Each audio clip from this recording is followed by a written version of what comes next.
a lot of my work in coaching brings me, in greater New York area and beyond.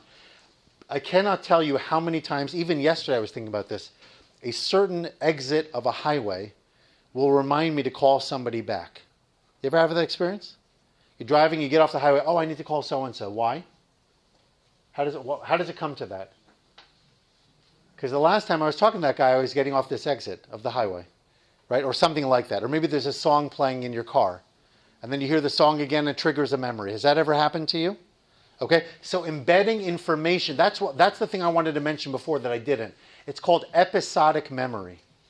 Episodic memory is the most powerful form of memory that exists.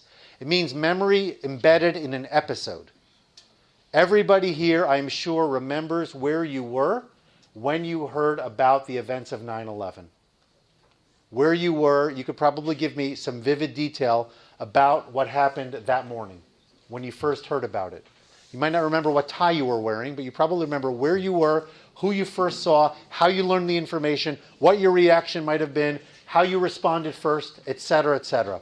People from the previous generation will remember Kennedy's assassination, or they'll remember the first hearing about the raid on Entebbe, or whatever. Big episodes. And by the way, they're personal episodes too.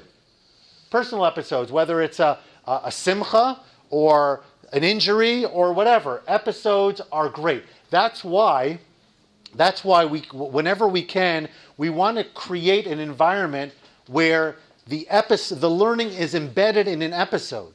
I don't know if you realize this. You are, believe it or not, you are a retrieval queue. Does anyone even know what that means? You are a retrieval queue. Yes? You know what it means? I hope I'll remember. In 5th grade we learned this. Okay. But it's even more than that. You personally are a retrieval queue. What do I mean by that? Have you ever had the experience where you're giving a test and your Talmidim are looking at their paper and they're writing it down? Then they look up, they look at you, or they look up above you, and then they look right back down and they continue their test. You ever see that before? Has that ever happened? Do you know what they're doing? They're using you, or the wall behind you, or the clock, to remind them of the information. That is the cue that their brain is using to retrieve the information. Because we learn in context. We don't learn in a vacuum.